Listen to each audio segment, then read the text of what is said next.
As you know, President Trump signed the spending bill to avoid a black eye of a government shutdown, but the president is absolutely not happy about it. Roll tape.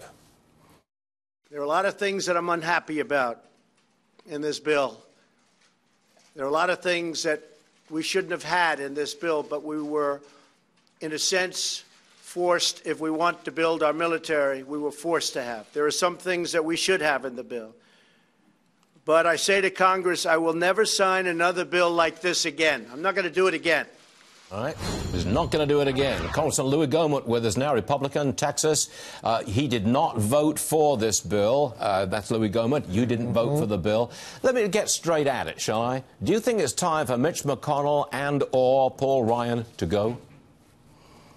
Well, I'm afraid this could end up costing us the majority, in which case you will have total new leadership in the House.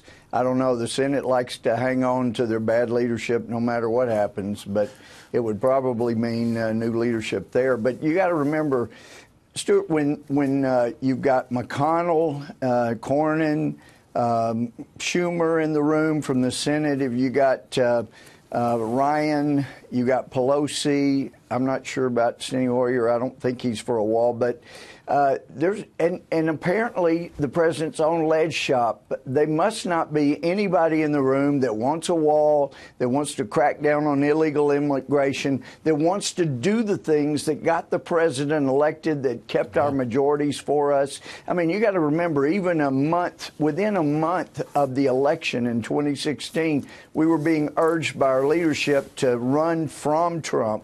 And a bunch of us reared up and said, you better not run from him. This is your only chance. You better get behind him. So these are folks that didn't really want the things the president did. But they said they were going to support him. Well, we see all this time later, about a year and a half since the election, they have not pushed for anything that the president pushed for, and it has hurt the party. It has hurt. Well, I'm getting emails, oh, it's time to start another party. The Republicans are worthless, on and on.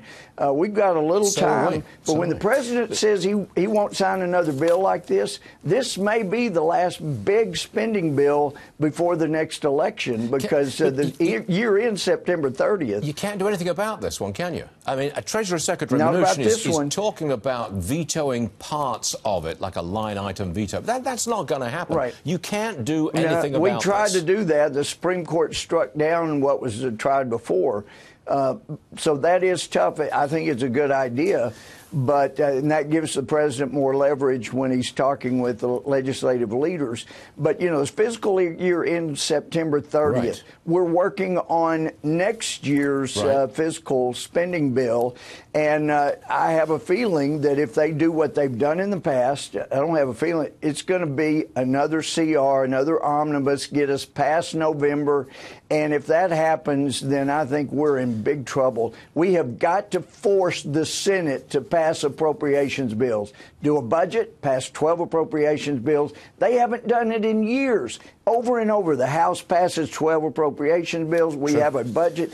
And then they come along and say, we're not doing any of that because we don't want to take tough votes. It's time for the Senate to get some real leadership and stand up and do the things they were elected to do. Well, and I think on spending bills, they've got to get to 51 votes. It cost us hundreds of billions of dollars to buy the Democrats to get to 60. So it's outrageous. Keep saying it, Louie. Keep saying it, because we've got until September the 30th, and then we'll have a chance to stop this thing. Louie Gohmert, always a pleasure. Thanks for joining us, sir.